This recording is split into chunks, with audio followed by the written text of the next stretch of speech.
예, 제가 플래비언 활동을 하면서 참 여러 번의 소송을 겪어봤습니다.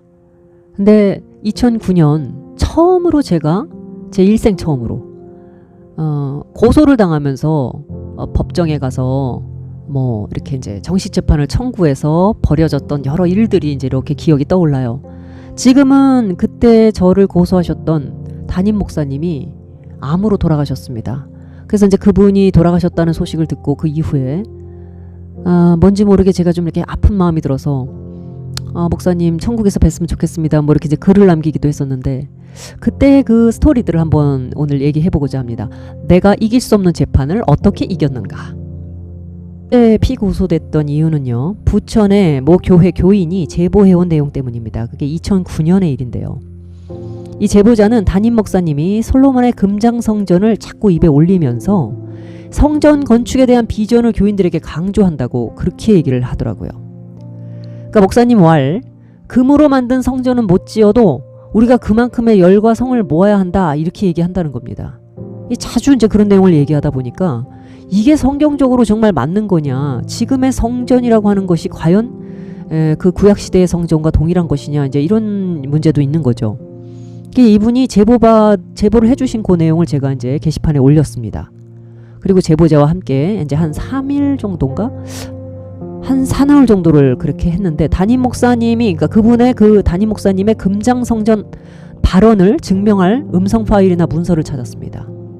근데 2009년만 해도 대부분 투지폰이었죠. 즉석에서 바로 녹음을 하거나 이렇게 할 수 있는 상황이 아니었습니다. 그렇다고 따로 뭐 녹음기를 사서 그분이 언제 그 발언을 할까 맨날 들고 다닐 수 있는 상황도 아니었고, 그러다 보니까 이제 당신께서 한 수차례 들었던 내용, 그거를 이제 제보를 한 건데, 그리고 나서 이제 저랑 같이 그 내용을 게시물에 올리고, 그 다음에 이제 여러분들하고도 같이 찾아보자. 그 교회, 부천 그 교회를 혹시 아는 분들 계시면 제보해달라, 뭐 이런 내용이었죠. 그렇게 해서 이제 한 사나흘 정도를 이 목사님이 금장성전 발언을 한 것이 어디 있을까, 문서나 뭐 이런 데 혹시 있지 않을까 막 이렇게 찾았는데 없는 거예요. 그리고 제가 그때 딱 느낌이, 이건 찾기가 어렵겠다. 왜냐하면 목사님들의 멘트도 외부용이 있고 내부용이 있거든요. 근데 내부에서 내부용, 예를 들면 새벽 예배 때 이제 새벽 기도 나오시는 분들한테 설교 중간에 한 번씩 휙휙 지나가는 식으로 자꾸 그렇게 얘기하는 거를 갖다 어떻게 무슨 식으로 무슨 객관적인 증거를 가지고 찾을 수가 있겠어요. 그래서 제가 3일 후쯤에는 그 게시물 아래다 댓글로 이거 증명할 방법이 없다, 찾기가 힘들다, 그래서 객관적 증거는 없다, 이렇게 한 2번 정도를 제가 댓글로 남겨놨습니다. 그게 이제 어찌 보면 인터넷의 위력을 미처 알지 못하던 어설픈 대응이었죠. 왜냐하면 당시 그 교단 부총회장 선거에 나가려고 했던 그 부천교회 담임 목사님은요, 인터넷 안티들이 만드는 여론에 굉장히 민감했다 그래요. 나중에 알게 된 내용이죠. 그래서 그 부목사님들이 이 검색으로 자주 그 교회에, 자신의 교회에 대해서 명예훼손 같은 건 없나, 안티들이 혹시 뭐 만들어내는 여론 없나, 이렇게 계속 목사님의 이름과 교회 이름을 넣어가지고 자주 수시로 이렇게 검색을 해보셨던 거예요.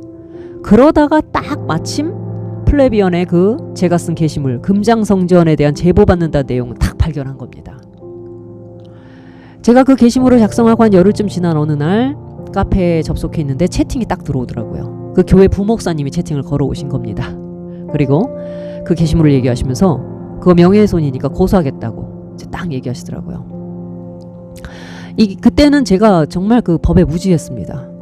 그래서 지금이라도 그거 비공개 해드릴게요, 죄송합니다, 이제 바로 이렇게 말씀을 드렸죠. 그러니까 그냥 사과하고 지워드리면 되는 거 아닌가, 이제 진짜 이렇게 생각한 거예요. 그런데 부목사님은 그런 사과 안 됩니다, 그런 사과 안 됩니다, 그러면서 하시는 말씀이, 당신들은 처음부터 교회를 음해하려는 목적으로 그렇게 말도 안 되는 게시물을 쓴 거다, 이러시는 거예요.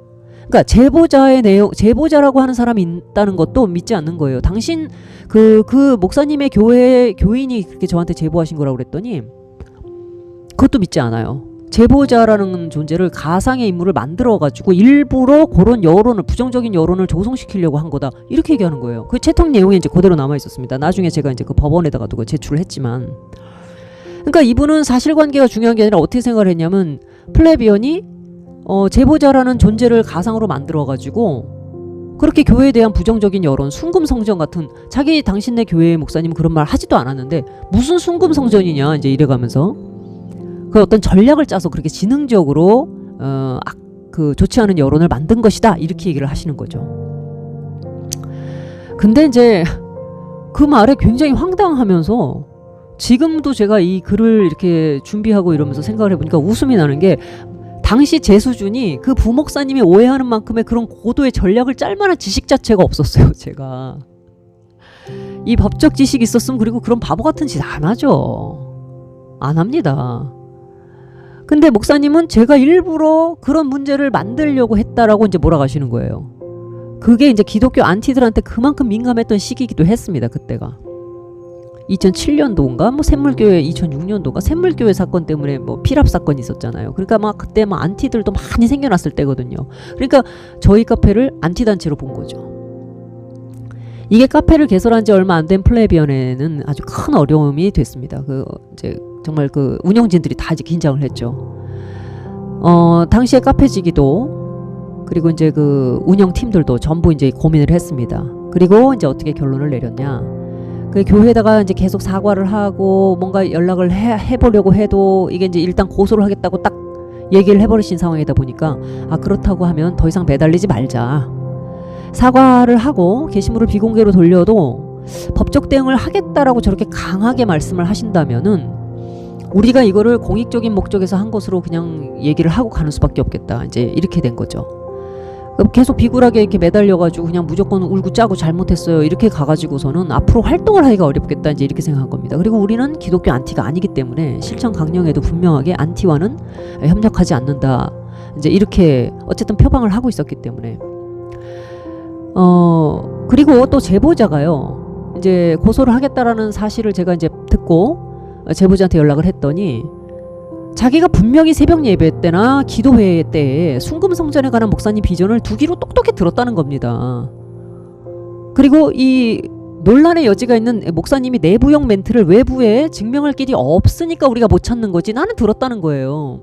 투지폰으로 녹음을 할 수가 없으니까 그때 당시에 녹음이 그렇게 일성화되어 있지 않았었던 그때니까 당신이 들었는데 그 정 그렇다고 그러면은 주건보님을 고소한다 그럼 뭐 나도 고소하겠지. 제보자도 당연히 고소를 해야겠지. 그럼 나도 고소하고 내가 가서 그냥 증거하겠다.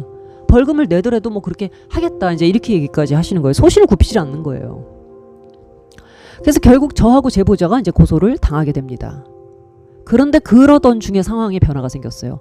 교회 측이 정말로 그 제보자라는 사람을 뒤져보니까 이분이 교회에서 굉장히 가까운 분인 거예요. 사실은 예비 장로 1순위가 되는 그런 분이었던 거예요. 그러니까 교회 측에서 굉장히 당황을 한 거죠.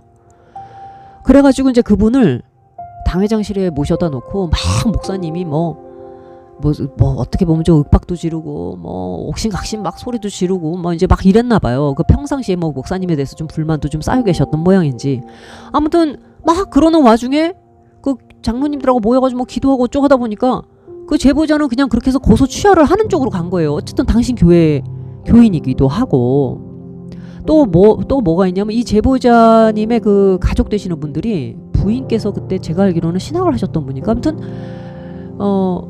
남편한테 뭐 이제 아주 그냥 부인께서 너무 속이 상하셔가지고 당신이 어떻게 교회에 대해서 그런 단체에다가 그 제보를 할 수가 있냐 그러고 이제 집안에서도 막 싸움이 난 거예요. 그러니까 제보자가 너무 스트레스를 받으시는 거죠.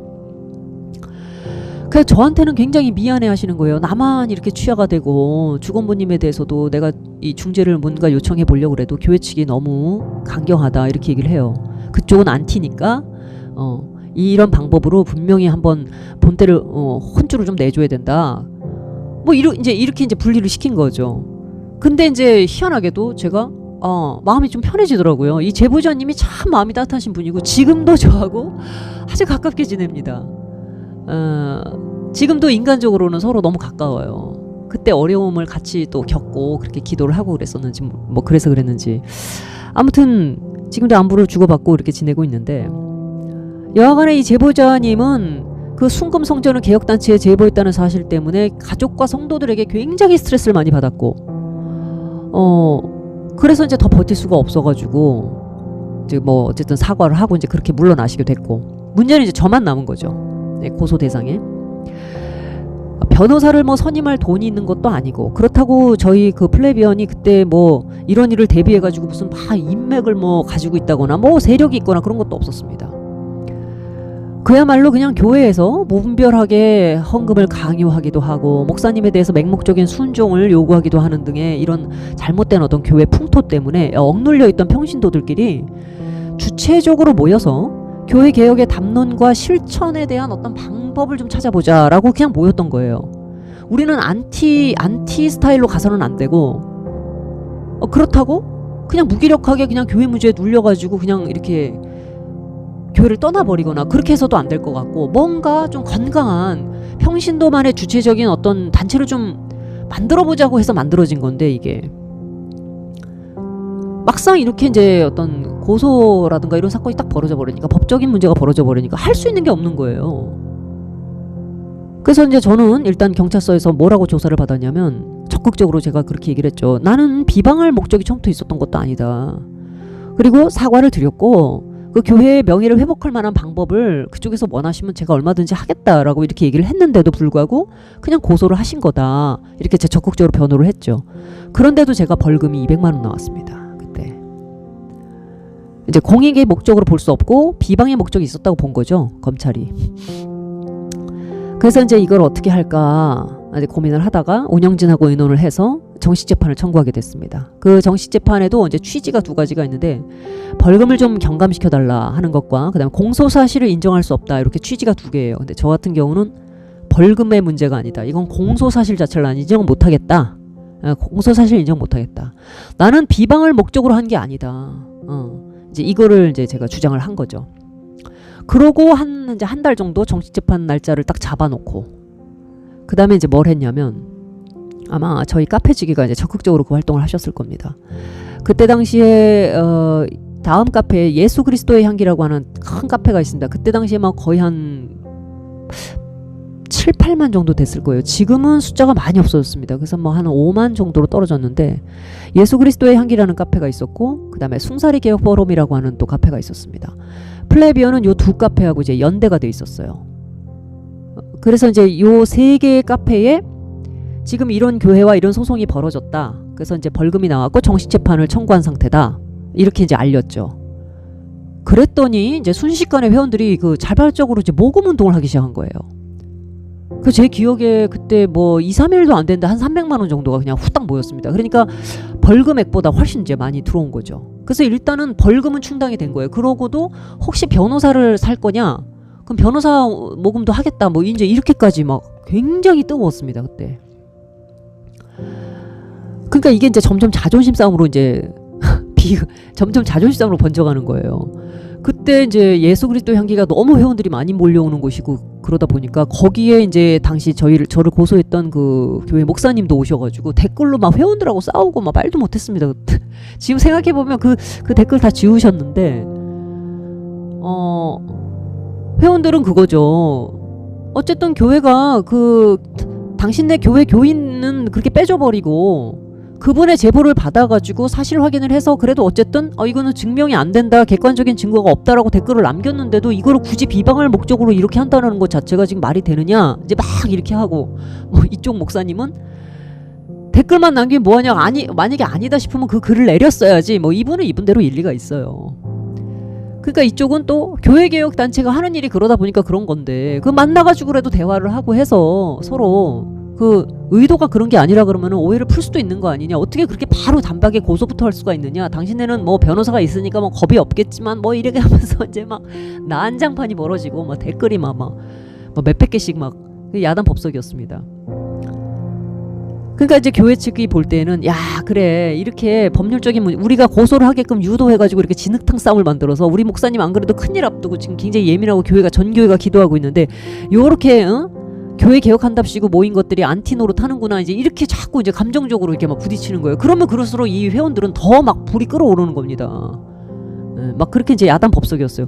그리고 또 그 가운데서 저는 또 어떤 좀 어려움이 있었냐면 이제는 이 개혁단체라고 하는 자존심의 싸움이 돼버리니까 절대 져서는 안 되는 겁니다. 그러니까 정의와 진리의 싸움을 해라, 막 주건보 화이팅 이렇게 하면서 막 문자, 댓글, 채팅, 전화, 이메일, 뭐 매 시간 응원이 이제 쇄도하는 거예요.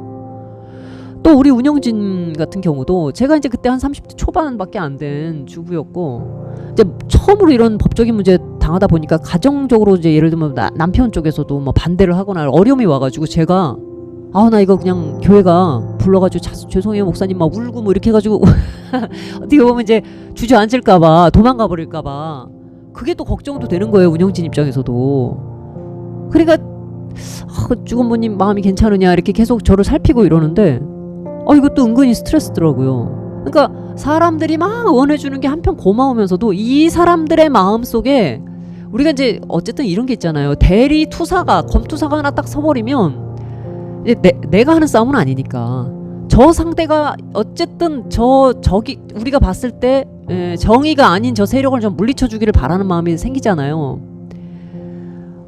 이게 뭐 이제는 뭐 어떻게 할 수가 없는 호랑이 등에 올라타버린 것 같은 막 그런 상황이 되는 거예요. 그래가지고 이게 이제 세상에 제 입장에서는 난생 처음 이게 제가 이제 정식재판을 청구했으니까 이 판사 앞에 가가지고 그때 당시 그 담임 목사님을 증인으로 제가 신청했거든요. 그 증인이 이제 나오는 거예요. 담임 목사님이. 그러면 제가 이 증인을 그 판사 앞에서 신문해야 돼요. 그 변호사 도움이 없이 이제 운영진과 함께 이제 검색으로 명예훼손에 대해서 대충 어떤 식의 이제 방어 논리를 짜야 되는지 이렇게 막 그냥 연습을 해가지고 준비를 좀 해가지고 해야 되니까 얼마나 제가 머리가 터지겠습니까? 그런 장소, 그런 공간 안에서 나를 고소한 사람이 저 증인 자리에 앉아가지고 나를 쳐다보는데 당신이 정말 내가 당신을 의도적으로 비방할 목적이 있다고 생각을 하느냐 하면서 뭐 객관적으로 뭔가 이렇게 질문을 던져서 판사를 설득을 시켜야 돼요. 근데 그 변호사들이나 하는 일이지 저 같은 사람이 뭘 알겠습니까? 그러니까 백날 연구해봐야 아마추어들끼리 머리 짜봐야 그냥 그 수준인 거예요. 그냥 어떤 분들은 그냥 우리 좋은 뭐 우리 쪽에서 듣기에 정신승리 같은 얘기만 막 하는 사람도 있고, 그러니까 제가 듣기에는 이제 피곤한 거지. 이걸 가려내기도 해야 되니까. 야, 그게 참 머리 아프더라고요. 이 싸움은 어쨌든 제가 이미 이제 벌금까지 선고된 상황이었기 때문에 이기가 쉬운 싸움이 아니었습니다. 결국 제가 정식재판 청구하고 한 달 남아있는 요 시간 동안 뭔가를 준비를 하다가 어느 순간 딱 멈췄어요. 야, 이거 내 힘으로 안 되겠다. 내 손으로는 안 되겠다. 나는 이미 개혁단체, 우리 플레비언뿐 아니라 그 큰 다른 이제 연대단체들 전체를 어떤 면에서 명예를 지고 뭐 나가서 뭘 해야 되는 거예요. 만약에 내가 사과를 하고 지더라도 명예롭게 질 수 있는 방법을 찾아야 돼요. 근데 그게 제 힘으로 되겠습니까, 그게? 상대는 어쨌든 분명하게 나한테 실탄을 쏴가지고 내가 무릎을 꿇어서 진짜 빌고 해서 뭔가 사과를 문을 받던지 해서 굴욕스러운 사과를 받아내야 되는 거죠. 그쪽에서는. 지금 그 의도가 이제 명백하게 보이니까.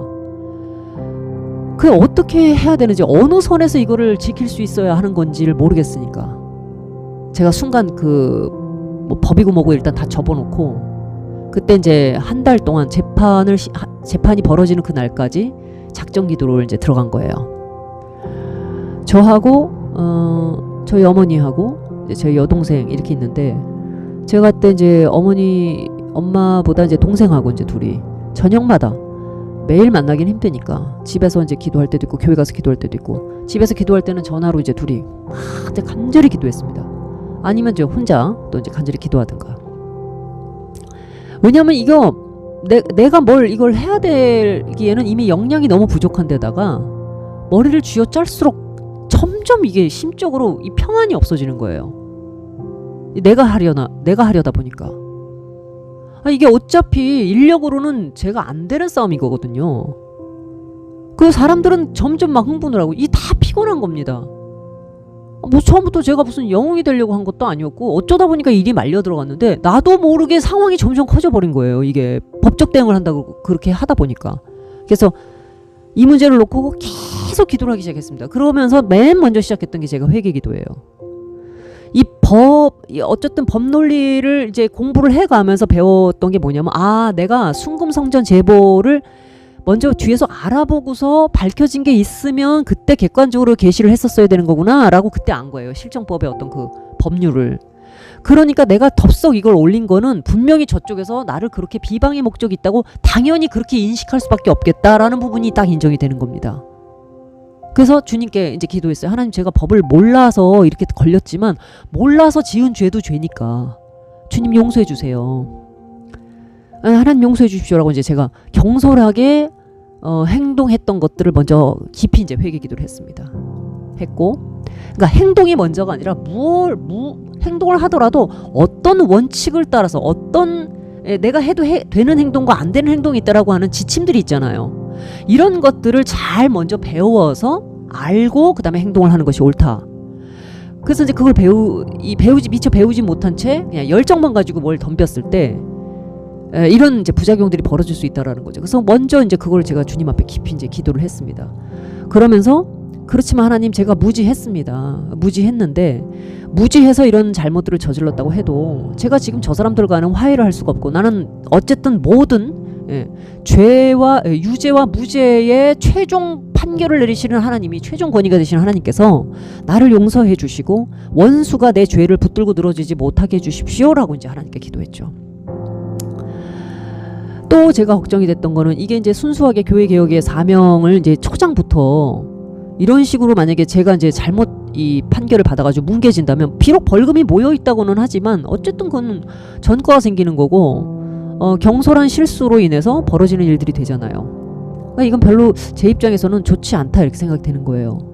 그래서 우리 회원들과 운영진들 좀 보호해 주십시오 이제 기도하고, 제가 이 짐을 잘 지고 갈 수 있게 해주십시오 막 간절히 기도했습니다. 하나님께서 나를 이 자리까지 불러주신 것이 맞는데, 제 인생 전체를 이렇게 봤을 때 분명히 이 사명을 주신 게 맞는데, 이 고난을, 이 어려움을 통해서 분명히 내 잘못으로 인해서 벌어진 것 같은 이 문제를 하나님이 손을 대시면 합력해서 선을 이룰 수가 있고, 이거 내 힘으로 처음에 시작했던 것처럼 내가 내 힘으로 끝까지 가려고 한다 그러면 이거 분명히 잘못됐을 것이고 잘못돼갈 것이고.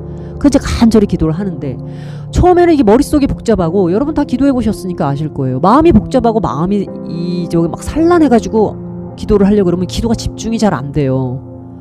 그래서 처음에는 제가 막 부르짖는 기도를 했습니다. 이 가시돋쳐 있는 생각과 마음을 진압하려면 처음에 저는 부르짖는 기도가 참 좋다고 생각해요. 그래서 하나님 이렇게 기도하죠. 붙들어 달라고. 내 마음속에 너무 이렇게 막 번져 있는 많은 생각들을 하나님께로 초점을 잡으려면 제가 이렇게 부르짖는 기도를 그럴 때 많이 해요. 이렇게 기도하다 보니까 내 마음을 내가 좀 이렇게 하나님을 향해서 이렇게 묶어가지고 통일을 시켜서 이제 좀 이렇게 끌고 들어갈 수가 있는 거죠. 하나님을 향해서 이렇게 성령님 앞에 내 마음을 복종시키기 위해서 이렇게 막 외치면서 이렇게 기도를 하다 보니까 이제 어느 순간 딱 좀 집중이 되는 거예요. 한동안 그렇게 기도를 하면서 내 죄에 대해서도 깊이 하나님 회개를 하고, 이렇게 쭉 기도를 해 나가는 과정에서 어느 순간 이 영혼 속에 이렇게 표현할 수밖에 없을 것 같습니다. 강물이 확 이렇게 차오르는 것 같은 느낌. 그러니까 메마른 들판에 계속 단비가 막 가는 빗줄기 같은 것들이, 미스트 같은 가는 분무가 이렇게 계속 들어오다가 어느새 촉촉해지는 느낌이에요. 이게 정말 이렇게 표현할 수밖에 없습니다. 그래서 우리가 성경에 뭐 빈들의 마른 풀같이 시들은 나의 영혼, 주님의 허락한 성령 간절히 기도합니다, 뭐 이런 찬송 가사 있잖아요. 가물어 메마른 땅에 단비를 내리시듯. 맞아요. 생각을 너무 많이 하다 보면 그게 속에서 기름 없이 불만 계속 떼는 것처럼 느껴져가지고 검은 끓음만 막 올라오는 느낌 아세요? 끓음만 올라올 때가 있어요. 이게 기름이 있고 불이 있어야 알맞게 불도 조절하면서 기름도 있어야 뭐를 이렇게 익히든 뭐 굽든 하든 할 거 아닙니까? 근데 그게 아니라 하나님의 영이 도와주셔서 이성이 막 활성화되지 않는 그런 복잡한 생각들은 대부분 기름이 없이 불만 막 떼요. 그 프라이팬에 뭐 물도 없고 기름도 없이 그냥 불만 그냥 떼니까 어떻게 될까요? 까맣게 타는 겁니다. 끓음이 막 올라오는 거예요. 시커멓게. 그 영혼이 다 시커멓게 그냥 끓음에 덮인다니까요. 그리고 얼마나 힘들겠습니까? 이게 황폐되고 산불이 일어나가지고 파란 그 들판이 싹 다 까맣게 변하는 거랑 똑같아요. 이런 것들이 멈춰지고 다시 생기가 돋아나려면, 생기가 돌려면 하늘에서 단비를 내려주시는 방법밖에 없습니다. 성령의 은혜로.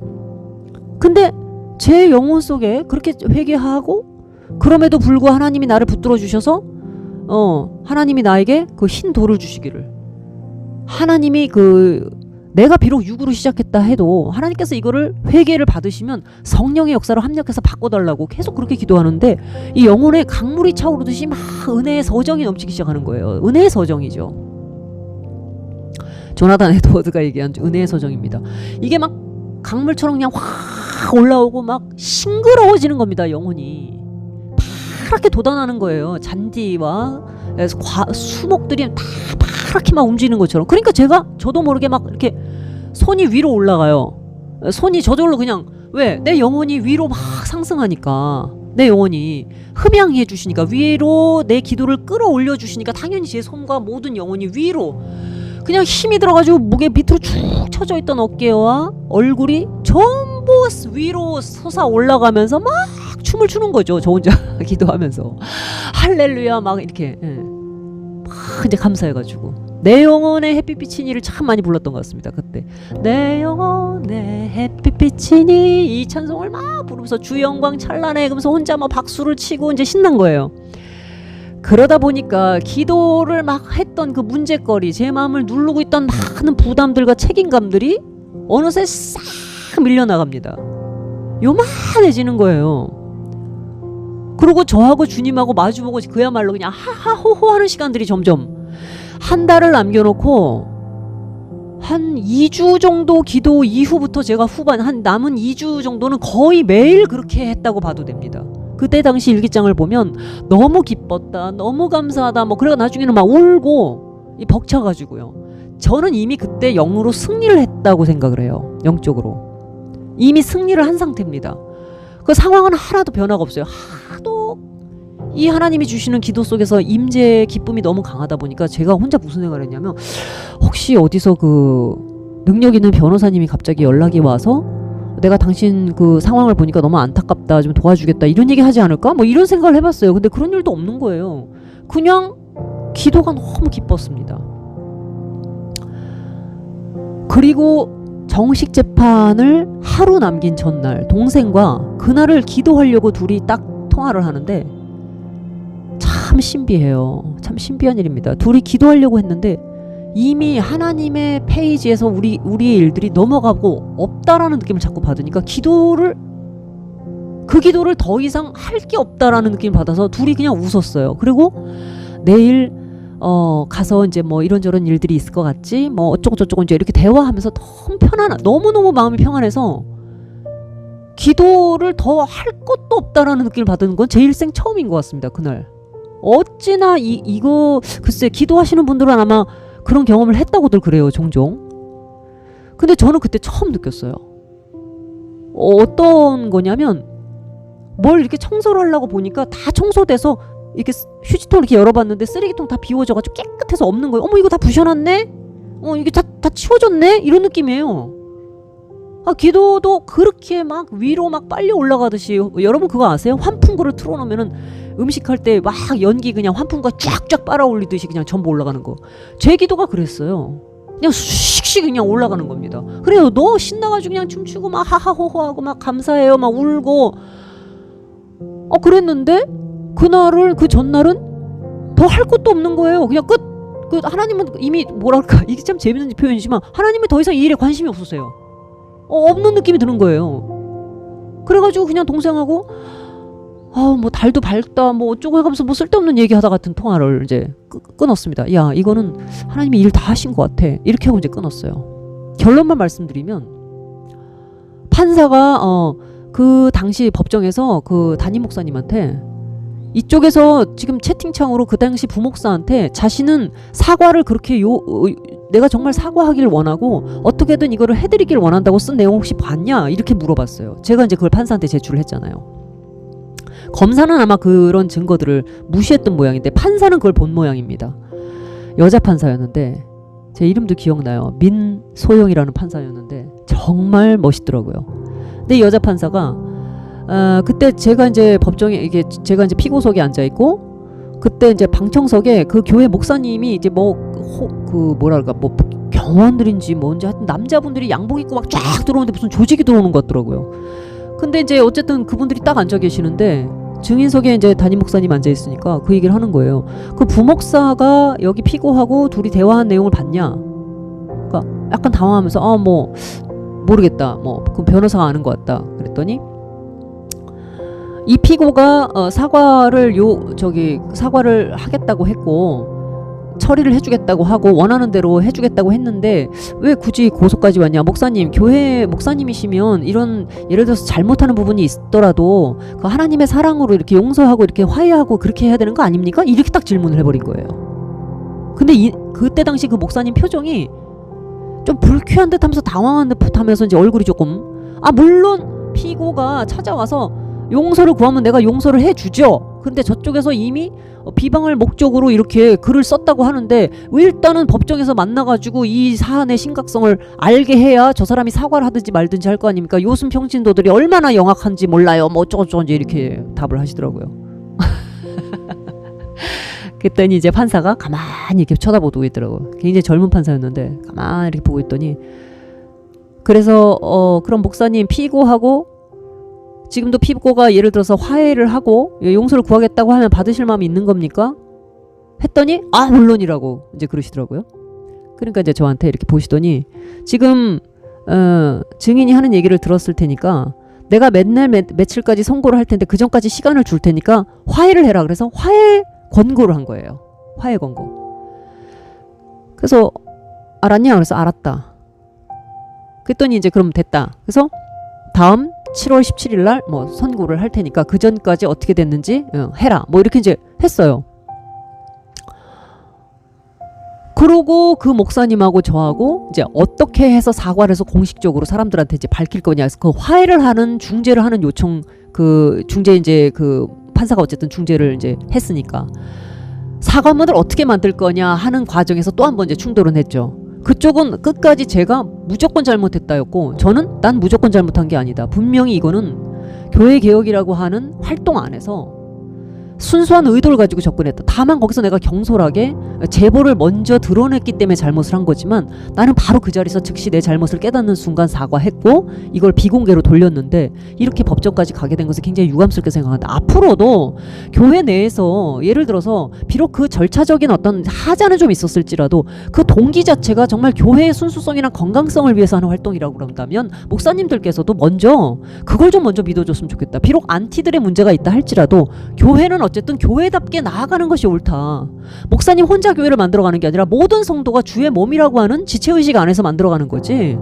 목사님께서 혼자 독단적으로 교회 비전을 순금성전이다 이렇게 얘기한다고 해서 교회가 정말 교회다워지는 게 아니지 않느냐. 그렇다고 하면 이런 다양한 많은 의견들과 생각을 가지고 있는 사람들이 하나로 마음을 모아가기 위해서 그 제보자가 하는 그런 어떤 행동들까지도 목사님이 볼 땐 굉장히 불쾌할 수 있을 것 같고 교회의 조직을 마치 와해시키려고 하는 것 같이 보이는 행동이라 할지라도 교회 내부 안에서 건강한 담론을 이루지 못할 때 반드시 그것이 그런 형태로 표출될 수 있으니까 그것들까지 다 아우를 수 있는 그런 좀 어떤 그 성령 안에서 우리가 기다려주는 지혜 그런 것들이 좀 필요하지 않겠느냐. 이제 이런 것들을 열심히 설득을 했죠. 이런 교회개혁 활동을 단지 안티 활동으로 볼 것이 아니라 이것도 교회가 교회답게 건강하게 기능하려고 하는 여러 그 성령께서 주시는 은사로 봉사로 보는 관점이 필요하다. 저는 뭐 근데 그때 당시에도 참 이런 주장들을 뭐 열심히 폈습니다만은 여하간 저하고 담임 목사님 사이에서 이제 판사가 우리에게 이제 주었던 기회, 화해의 기회, 담임 목사님 입장에서도 판사가 그렇게까지 얘기했는데 적극적으로 어떤 그 사과라든가 화해라든가 이런 부분들을 수용하지 않고 일단 처벌을 하는 방식으로 가는 것도 상당히 부담을 이제 갖게 된 상황이고 저도 제가 그 뭐 자존심 때문에 지금 버틸 만한 뭐 주제가 아니지 않습니까? 그럼에도 불구하고 저는 어쨌든 공소 사실을 인정할 수 없다고 했기 때문에 정식재판을 청구한 거고 판사한테 그 부분을 어느 정도는 인정을 받은 거거든요. 그렇기 때문에 판사도 화해를 권고한 거고 그러니까 이 부분을 충분히 이제 어필을 해야 되는 거죠. 문제는 그쪽 목사님 입장에서는 판사도 어느 정도 인정을 해주었던 저의 어떤 그런 부분들을 저의 사과 문안에서 다 빼기를 원하는 거예요. 그런 거 없이 무조건 잘못했어요 목사님 뭐 그냥 엎드려 비나이다 뭐 거의 이런 사과문을 요구하는 거예요. 그런 시시비비 다 논하지 말고 목사님께 정말 미안하고 죄송하고 부천某某교회에 대해서 명예훼손한 부분에 대해서 정말 사과를 드립니다. 상처가 뭐 어쩌고 이런 아주 감성적이고 감정적인 그런 문구들을 원하시더라고요. 저는 끝까지 그렇게 할 수 없다. 이제 막 이렇게 옥신각신하다가 마지막에 제가 폭발을 했어요. 목사님 정말 나를 그렇게까지 아무 생각 없는 악한 사람으로 그렇게 만들고 싶어서 끝까지 이 부분, 내가 이 주장하는 부분, 내가 사과를 하지만 경솔한 부분에 대해서만 실수를 인정하겠다고 하는데도 불구하고 아니 무조건 다 됐어, 닥치고 사과해, 이렇게 가실 것 같으면 저 그냥 벌금 받을게요. 그거 제가 폭발을 해버렸어요. 그랬더니 저의 나 안 하겠다, 이제 뭐 쓰던 거 다 찢어 발겨버리고 안 하겠다 그랬더니 그쪽에서 저의 반응을 들으시고 담임 목사님이 갑자기 부목사님한테 스톱을 시키신 거예요. 그냥 그 플레비안 운영자가 그 얘기한 그 문구 그냥 그대로 그 콜하고 그냥 받아버리자, 이렇게 가신 거예요. 저는 담임 목사님께서 갑자기 왜 그렇게 그 통 크게 하셨는지 모르겠는데 제 느낌에는 이 가운데 부목사님께서 저에게서 어떻게든 그런 사과문을 끄집어내가지고 담임 목사님께 보여드리고 자기 공을 좀 인정받으려고 했던 게 아닌가. 원래 담임 목사님은 뭐 그렇게까지 막 쪼아대려고 한 건 아니었는데 그날 제가 법정에서 느꼈을 때에는 담임 목사님은 상황을 잘 모르더라고요. 그러니까 그분 증인 신청한 게 참 잘했던 게, 그러니까 판사가 직접 어쨌든 고소자인 이분에게 직접적으로 상황을 물어보니까 이분이 별로 아는 게 없는 거예요. 그러니까 이제 이 피고가 원래 의도가 그게 아니었다 이게 설명을 해주고 화해를 할 수 있게끔 끌어줬기 때문에 이제 문구 가지고 싸움이 난 건데, 여기서도 마찬가지로 이 가운데 계셨던 부목사님, 저한테 채팅을 했고 이 상황의 실무를 다 담당했던 부목사님은 어찌됐든 저의 그런 굴욕적인 사과를 받아다가 교회의 자존심을 살려주고 싶었던 모양인데, 끝까지 제가 그러면 나는 벌금 받겠다고 난리를 치니까 안 되겠다 싶었는지 담임 목사님한테 일단 있는 대로 보고를 했나 봐요. 그랬더니 담임 목사님이 됐다, 그냥 그쪽에서 그렇게 사과하겠다고 하니까 그냥 받아줘라, 이렇게 된 거예요. 제 느낌에 그렇습니다. 그래가지고 담임 목사님이 통 크게 그냥 그렇게 딱 나가버리는 바람에 고소 이제 완전히 취하해버린 거죠, 그쪽에서. 그래서 고소 취하했다고 또 법원에서 연락이 왔어요. 부목사님이 미운정이 들어버리더라고요. 나중에는 하도 싸우다 보니까. 목사님 수고하셨습니다 그랬더니 그쪽에서도 그냥 웃어요. 어이가 없어서. 아유 알겠습니다, 뭐 어쨌든 다시는 이런 일로 안 만났으면 좋겠다, 뭐 어쩌고 이제 웃고. 그래가지고 사실 하나님께 너무 감사한 건 뭐냐면, 저는 저대로 저의 잘못은 분명하게 다 이런 반구 없이 변명 없이 무조건 다 사과를 드렸지만, 이런 부분들만큼은 일부러 내가 비방할 목적을 한 것이 아니다. 교회 개혁이라는 활동이 목사님이 보실 때 어떨라는지 모르겠지만 이게 순수한 성도들이지만 눈물겨운 어떤 그 회복 운동이다.